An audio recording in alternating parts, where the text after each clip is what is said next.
Episode start होता है और हम देखते हैं कि व्हाइट आई नाइटमेयर डीमन जोर जोर से रोर करता हुआ मूजान के ऊपर हमला करने के लिए आगे बढ़ रहा होता है। मूजान उसे शांत करने की बहुत कोशिश करता है, पर वो व्हाइट आई डीमन उसे तो बस मूजान की सोल चाहिए थी, इसीलिए वो मूजान पर हमला करते हुए उसे इंजर्ड करने की कोशिश भी करता है, पर मूजान उससे बच गया था। मूजान की जान को खतरे में देखकर उसके सभी सोल पैट उसकी हेल्प करने के लिए बाहर आना चाहते थे, पर मूजान उन्हें बाहर आने नहीं देता, क्योंकि वो जानता था कि मेरे सारे सोल पैट मिलकर भी अगर इस व्हाइट आई डीमन पर हमला करेंगे तो वो इसका कुछ भी नहीं बिगाड़ सकते। तो इसीलिए अब उसने खुद एक फॉर्मेशन बनाते हुए उस व्हाइट आई नाइटमेयर डीमन को उसमें जकड़ लिया था। फॉर्मेशन में ट्रैप होने से पहले वो व्हाइट आई नाइटमेयर डीमन अपनी फ्लेम से मूजान पर हमला करता है, जिसकी वजह से मूजान भी मुसीबत में पड़ गया था और इस व्हाइट आई नाइटमेयर डीमन की फ्लेम में झुलस रहा होता है, पर वो किसी न किसी तरह करके इसे सप्रेस कर लेता है। लेकिन वो व्हाइट आई नाइटमेयर डीमन मूजान की फॉर्मेशन से नहीं निकल पाता। उस व्हाइट आई नाइटमेयर डीमन को फॉर्मेशन में फंसा लेने के बाद मूजान उसे दोबारा से अपनी बॉडी में भेज देता है और अपने मन में सोचता है, लकीली ये डीमन मेरी सोल पावर पर डिपेंड है, अदरवाइज मैं इसे कंट्रोल नहीं कर पाता। अभी उसने इस खतरे से छुटकारा पाई था कि तभी उसके पीछे से कोई और उस पर एक जानलेवा हमला करता है, जिसे मूजान ने अपने सामने आइस वॉल बनाते हुए ब्लॉक कर लिया था। और फिर वो अपने सामने देखता है कि आखिर ये कौन है जिसने मुझ पर इतना खतरनाक हमला किया। यांग लैंग कैंग उसे हमला करता हुआ देखकर मूजान समझ चुका था कि इसे मालूम हो गया है कि मैंने यांग जीडी को मारा है, इसलिए वो अपने मन में सोचता है, ओह नो, ये बहुत जल्दी आ गया। इवन मेरे पास काफी सोल पावर है, पर फिर भी मैं नहीं जानता कि मैं इसका सामना कर भी पाऊंगा या नहीं। वो भी इतना सोच ही रहा था कि तभी मूजी उसके स्पिरिचुअल सी से बाहर आ जाती है और आते साथ ही यांग के ऊपर एक जोरदार हमला करती है, जिससे उसे कुछ भी फर्क नहीं पड़ा था। तो यांग उससे कहता है, तुम मुझे उकसाना चाहते हो? क्या मजाक है, अब चींटियां भी इंसान का सामना करने चली हैं। उसकी इस बात पर मूजी को बहुत ज्यादा गुस्सा आ गया था और वो गुस्से में अपनी पावर्स को अनलिश करते हुए उस पर हमला करने के लिए आगे बढ़ने ही वाली थी कि तभी मूजान उससे कहता है, मेरे 3 गिनने का इंतजार करो, फिर हम दोनों मिलकर इस पर हमला करेंगे। और फिर वो दोनों ऐसा ही करते हैं। मूजी अपना सबसे ज्यादा पावरफुल अटैक और मूजान अपनी फ्लेम उसके अंदर मर्ज करके यांग लैंग के ऊपर हमला करते हैं। इनके इस हमले की वजह से वहां पर एक जोरदार ब्लास्ट होता है। तभी सीन चेंज हो जाता है और हमें दिखाया जाता है गैंगलुओ सिटी में चू फैमिली के कोर्ट यार्ड को, जहाँ पर मूजान के फादर किसी के आने का इंतजार कर रहे थे। वो पर्सन जिसका इंतजार मूजान के फादर कर रहे थे, जब वो वहां पर आता है तो हमें पता चलता है कि ये तो मूजान की मदर है, जिनका नाम है लियू बिंगलैन। इनकी बातों से हमें पता चलता है कि मूजान की मदर सोल हाल की मेंबर है और वो इस बार यहाँ पर मूजान के फादर से अपने बेटे को लेने के लिए आई हैं, जिस पर फादर बताते हैं कि मूजान को मैंने अभी एक सफर पर भेजा हुआ है और वो 1-2 साल में लौट आएगा। इस पर मदर को काफी फिक्र हो रही थी कि वो सेफ तो होगा ना, कहीं उसके साथ कुछ होगा तो नहीं। तो फादर उन्हें तसल्ली देते हैं कि वो बिल्कुल सेफ हैं और इनकी बातों से हमें ये भी मालूम हो चुका था कि इन दोनों की आपस में नहीं बनती, इसीलिए दोनों अलग अलग रहते हैं। मदर को मूजान की काफी फिक्र हो रही थी, इसीलिए वो मूजान के फादर टियान चैंग को अपने साथ सोल हाल में चलने के लिए कहती है, पर वो इसके लिए नहीं मानते और अपनी वाइफ को वहां से जाने के लिए बोल देते हैं। सीन कट होता है और दूसरी तरफ हमें फाइट का सीन दिखाया जाता है, जहां पर मूजान और मूजी का कंबाइन अटैक जाकर सीधा यांग लैंग और उसके सोल बीस्ट को हिट होने वाला था कि तभी वो दोनों बड़ी तेजी से पीछे हट गए थे, जिसकी वजह से वो अटैक सीधा जाकर केव के गेट के साथ टकराता है। इस चीज का फायदा उठाते हुए मूजान जल्दी से उस केव से भाग गया था, जो बात यांग लैंग को भी मालूम हो चुकी थी, इसीलिए वो जंगल में मूजान को ढूंढने लगता है और उसे वो मिल भी गया था। वो अपने सोल बीस्ट से उस पर हमला करवाते हुए उसे इंजर्ड करने की कोशिश करता है, पर मूजान उसके सभी हमलों से बच रहा था। तभी वो उसी के एक अटैक का सहारा लेते हुए यांग लैंग को चकमा देने में कामयाब हो गया था और जंगल में दूसरी साइड जाकर इससे बचने का एक आइडिया सोचता है। वो अपने आई सेल्फ को बाहर निकाल लेता है और उसे समझाता है, तुम्हें यांग लैंग का ध्यान भटकाना है ताकि मैं यहाँ से दूर चला जाऊं, पर अगर तुम्हें लगे कि यहाँ पर खतरा बहुत बढ़ रहा है तो तुम फौरन मेरे स्पिरिचुअल सी में वापस आ जाना। जिस पर वो आई सेल्फ हाँ में अपना सर हिलाता है, यानी कि उसे मूजान की बताई हुई सारी बातें समझ आ चुकी हैं कि उसे क्या करना है, इसीलिए मूजान वहां से चला गया था और ये आई सेल्फ मूजान का एक पुतला बनाकर यांग लैंग चैंग को अपनी तरफ अट्रैक्ट करने की कोशिश करता है। उसकी ये चाल काफी हद तक कामयाब भी रहती है, क्योंकि यांग लैंग चैन इसे आसमान से देखता हुआ उसकी तरफ आ रहा था। वो मूजान को रुके हुए देखकर कहता है, तुम बचकर भाग नहीं रहे, या तो तुम बहुत बहादुर हो या फिर बेवकूफ। इसी के साथ वो अपने सोल बीस्ट के साथ मूजान पर हमला करना शुरू कर देता है, पर जैसे ही वो उसके नजदीक पहुंचता है तो उसे पता चल गया था कि मूजान तो यहाँ से कब का भाग चुका है, उल्टा उसने मेरे लिए ट्रैप लगा दिया। इसीलिए वो अपना टाइम वेस्ट ना करते हुए वहां से मूजान का पीछा करने की कोशिश करता है, पर आई सेल्फ उसे ऐसा नहीं करने देता और उस पर हमला करते हुए यहीं पर उलझाए रखता है। आई सेल्फ को अपने रास्ते की रुकावट बनता हुआ देखकर यांग लैंग पहले इसी से छुटकारा पाने की कहता है, जिस पर उसके सोल बीस्ट ने आई सेल्फ पर हमला करते हुए उस बेचारे को इंजर्ड कर दिया था। तो वो फौरन वापस मूजान के स्पिरिचुअल सी में आ जाता है। अब अपने रास्ते की रुकावट खत्म होने के बाद यांग लैंग ने दोबारा से मूजान को जंगल में ढूंढना शुरू कर दिया था। साथ ही साथ वो कहता है, स्ट्रगल करते हुए अपना बेस्ट देना बच्चे, मेरे लिए तो ये सिर्फ एक गेम है। अब इसके बाद हमें डायरेक्ट 3 साल बाद का सीन दिखाया जाता है, जहां मूजान जंगल में चलता हुआ जा रहा होता है कि तभी अचानक से पेड़ के ऊपर छुपा हुआ एक प्रिजनर मूजान के ऊपर सीक्रेटली हमला करते हुए उसे मारने की कोशिश करता है। पर उसकी ये चाल मूजान के ऊपर काम नहीं करती, बल्कि मूजान ने उसके हमले से बचते हुए अपने डैगर को निकालकर उसे ही जान से मार दिया था।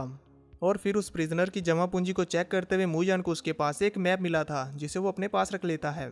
अब फिर वो ऐसे जंगल में और आगे जा रहा था कि तभी अचानक से उसे फील होता है कि यांग लैंगचैन अपने स्पिरिचुअल बीस्ट के ऊपर देखकर जंगल के ऊपर से फ्लाई करता हुआ जा रहा है। तो मूयान एक पेड़ के पीछे छुपकर उसकी नजरों में आने से बचता है। यांग लैंग के हाथों लगने से बचने के बाद मूयान पहुंचता है एक पहाड़ के पास, जिसकी केव के अंदर साइबर टूथ टाइगर को कैद किया हुआ था।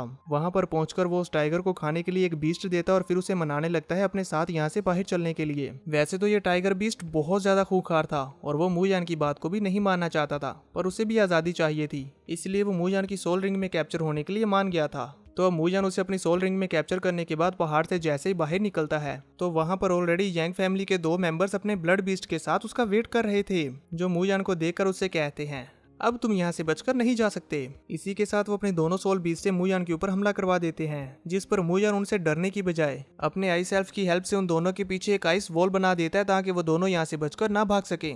और फिर इसके बाद साइबर टूथ टाइगर को आजाद कर देता है, जो आजाद होते साथ ही उस पर हमला करने के लिए आने वाले ब्लड बीस्ट को स्लैश अटैक से जान से मार डालता है।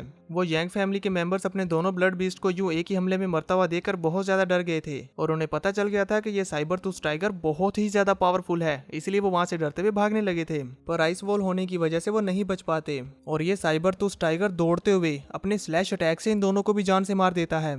और फिर वो एक पल रुककर मूयान की तरफ देखता है, मानो कि जैसे वो मूयान को भी मारने के बारे में सोच रहा हो। पर फिर क्योंकि मूयान ने उसकी आज़ाद होने में हेल्प की थी, इसीलिए वो उसे नहीं मारता और वहां से भाग जाता है। अब इसके बाद मूयान जंगल में आगे बढ़ते हुए 2 और स्पिरिचुअल बीस्ट को कैप्चर करता है और उनका नाम रखता है नाइट और डीमन ट्री। ये दोनों बीस्ट दिखने में काफी पावरफुल लग रहे थे। अब इसके बाद मूयान मैप पर चेक करने लगता है कि उसे और कहाँ जाना है, तभी उसे वहां पर काउजी का नेम नजर आता है, जिसे देखकर वो काउजी के पास जाने का डिसाइड करता है। सीन कट होता और हम देखते हैं कि मूयान अपनी फोक्सी के ऊपर बैठकर बड़ी तेजी के साथ काउजी की तरफ आगे बढ़ रहा है। रास्ते में उसे एक और प्रिजनर नजर आती है, जिसके साथ पास्ट में कभी मूयान ने टीम अप किया था, जिसका नाम है जिनजुई। मूयान उससे पूछता है वो काउजी कहाँ है। जिनजुई मूयान को देखकर उस पर हमला करने के लिए तैयार हो चुकी थी, तो मूयान उससे कहता है डैगर नीचे करो, मेरा तुम्हें हर्ट करने का कोई इंटेंशन नहीं है। पर क्योंकि ये लड़की पिछले 3 सालों से काउजी के लिए काम करती आ रही है और ये काउजी से ऑलरेडी काफी परेशान है, इसीलिए वो मूयान का साथ देने के लिए तैयार हो जाती है। अब मूयान काउजी को मारने के लिए जा रहा होता है कि तभी वो देखता है कि जिनजुई उसके साथ नहीं आ रही, इसलिए वो उससे पूछता है क्या तुम अपनी आंखों से नहीं देखना चाहोगी कि वो काउजी जिसने तुम्हें इतना ज्यादा टॉर्चर किया है, मैं उसे कैसे जान से मारता हूँ। पहले तो वो ये नहीं देखना चाहती थी, पर मूयान के कहने पर वो इसके लिए मान जाती है।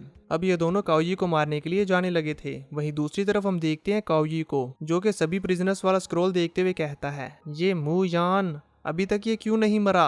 कि तभी उसके ऊपर एक आइस स्पाइक से हमला होता है, जिसे उसने बड़ी तेजी से डोज कर लिया था। इसी के साथ मूयान भी जंगल से बाहर आते हुए कहता है लॉर्ड काओ, तुम पिछले 3 सालों से एक लड़की के पीछे छुपते आ रहे हो, पर अभी तक तुम्हारी बॉडी को जंग नहीं लगा। मुझे तो लगा था तुम काफी ढीले पड़ गए होगे। जिस पर काओजी गुस्सा करते हुए कहता है चूमू, तुम जिनजुई, यू यूजलेस, तुम्हारी मुझे धोखा देने की हिम्मत कैसे हुई। तुम दोनों यूजलेस सोच रहे हो कि मिलकर मुझे हरा पाओगे। ये कहते हुए वो अपने 2 खूंखार स्पिरिचुअल बीस्ट को बाहर निकाल लेता है, जो वहां पर आते ही मूयान पर हमला करते हैं। पर मूयान उनके इस हमले को डोज करते हुए अपने आई सेल्फ को बाहर निकाल लेता है।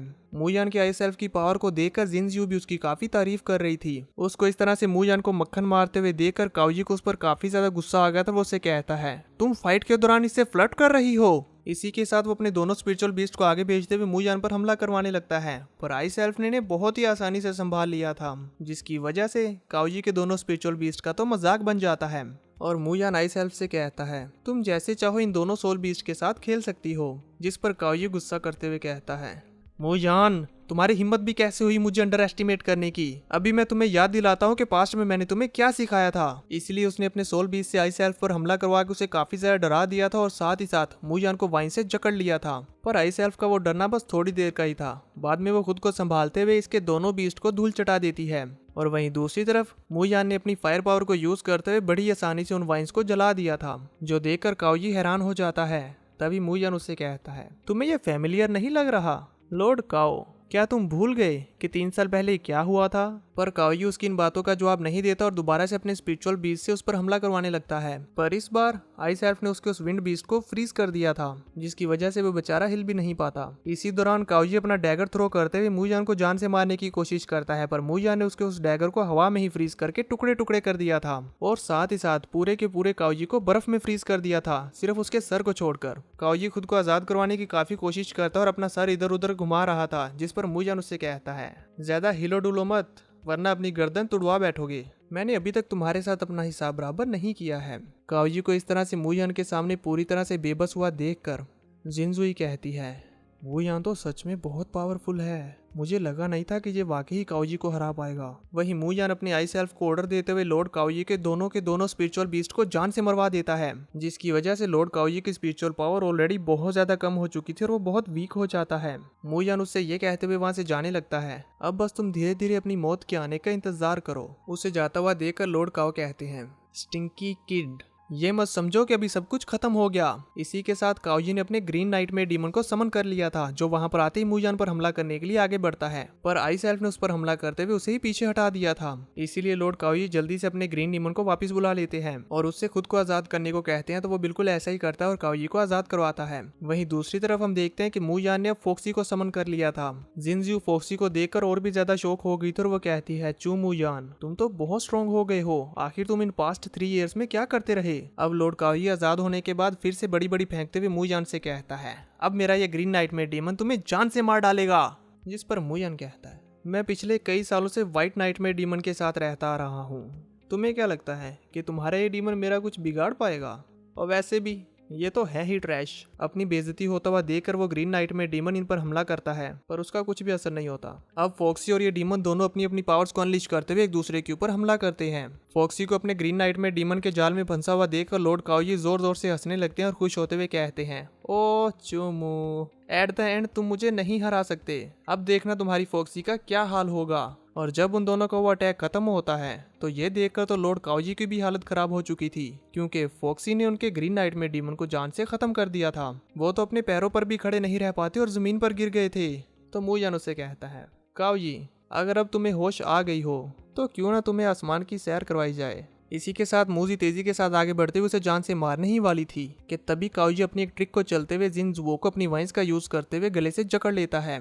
जिनजुओ की जान खतरे में देखकर मुजान फॉक्सी को हमला करने से रोक देता है, जिसकी वजह से काओजी की जान बच गई थी। और वो मुजान से कहता है, मुझे यहाँ से जाने दो वरना मैं इस लड़की को मार डालूंगा। जिनजियो मुजान से कहती है, मेरी फिक्र मत करो, तुम जो काम करने के लिए आए थे वो पूरा करो। जिस पर काओजी हंसते हुए कहता है, क्या बात है, मुझे तो लगा था कि तुम बस अपनी जान बचाने के लिए इसकी हेल्प कर रही हो, पर नहीं, तुम तो इसके लिए किसी भी हद तक जा सकती हो। कि तभी इतने में वहां पर काओजी की हेल्प करने के लिए एक फ्लाइंग व्हाइट टाइगर आ गया था, जिसके ऊपर बैठकर काओजी जिनजुओ को अपने साथ लेकर फ्लाई करते हुए आसमान में चला जाता और मुजान से कहता है, ये तो अच्छा हुआ कि मेरे पास मेरी कुछ ट्रिक्स थी, वरना तो आज मैं मरने ही वाला था। जबकि जिनजियो मुजान पर चिल्लाते हुए कहती है, चूमू, तुम बुजदिल, तुम तो बड़ी बेसब्री से इस काओजी को मारना चाहते थे ना, तो अब क्यों नहीं मारते? मेरी फिक्र मत करो, बस इसे मार डालो। उसे इस तरह से चीखते हुए देखकर काओजी उसके पेट में एक जोरदार मुक्का मारता है, जिसकी वजह से बेचारी जिनजुओ को ब्लीडिंग भी होने लगी थी। मुजान को जिनजुओ की फिक्र थी, इसी वजह से वो काओजी को नहीं मार पा रहा था, क्योंकि वो नहीं चाहता कि इस सब के बीच में जिनजुओ भी मारी जाए। काओजी भी इस बात का फायदा उठाते हुए मुजान से कहता है, अगर तुम सच में मुझे मारना चाहते हो तो मेरे साथ साथ तुम्हें इसे भी मारना होगा, तो चलो मारो। पर जब मुजान कोई भी हमला नहीं करता तो काओजी वहां से जाने लगा था। इसी वजह से मुजान उस पर हमला करते हुए उसे वहीं पर रोक लेता और नहीं जाने देता। तो अब फिर से काओजी वहां आसमान में रुकते हुए मुजान को उकसाने लगता है कि तुम सिर्फ बड़ी बड़ी बातें करते हो, असल में तुम कुछ नहीं कर सकते। मैंने इस लड़की को बहुत ज्यादा टॉर्चर किया है, अगर मैं आज बच जाता हूँ तो मैं इसे इतना ज्यादा टॉर्चर करूंगा कि ये मौत की भीख मांगेगी। ये कहते हुए वो जोर जोर से हंसने लगा था। तभी जिनजो मुजान से चिल्लाते हुए कहती है, ये बस टाइम बाय कर रहा है, इसे मार डालो, यांग लैंग कैंग यहाँ पर आ रहा है। उसकी ये बात सुनकर काओजी उसका गला दबा देता और फिर जोर जोर से हंसने लगता है, जैसे कि इसने जो भी बोला है वो सब झूठ हो। मुजान को उसकी ये बात समझ आ चुकी थी, इसीलिए वो गुस्से में अपना पंच बनाता है कि मैं इस काओजी को मारना तो चाहता हूँ, पर मैं जिनजुओ को नुकसान नहीं पहुंचा सकता। और ये बात जिनजुओ को भी मालूम हो चुकी थी कि मेरे होते हुए मुजान कोई हमला नहीं करेगा, इसीलिए वो अपने डैगर से काओजी को इंजर्ड कर देती है, जिसकी वजह से गुस्से में आकर काओजी उसी डैगर से जिनजुओ को इंजर्ड करते हुए पानी में फेंक देता है। ये देखकर मुजान भी चिल्लाते हुए कहता है, नहीं, पर फिर उसे रियलाइज हो गया था कि इस काओजी ने तो जिनजू को जान से मार डाला है। तभी मूजान को अपनी पास्ट की मेमोरीज याद आती हैं कि कैसे इस काओजी ने इनके पूरे क्लैन को डिस्ट्रॉय किया और इनके फैमिली मेंबर्स को जान से मारा है। इसीलिए वो फॉक्सी के ऊपर बैठकर जोरदार जंप करते हुए काओजी के नजदीक जाता है और फिर उसके ऊपर बहुत सारे स्लैशेस लगाते हुए काओजी और उसके फ्लाइंग टाइगर के वहीं पर टुकड़े टुकड़े करके उन्हें जान से मार डालता है। अभी वो उन्हें मारने के बाद नीचे आया ही था कि तभी वहां पर यांग लैंग कैंग आ जाता है, जो क्लैपिंग करते हुए मूजान से कहता है, वाओ क्या बढ़िया शो था। उसकी ये बात सुनकर मूजान भी सोच में पड़ जाता है कि अब मैं क्या करूं, कि तभी एपिसोड खत्म हो जाता है।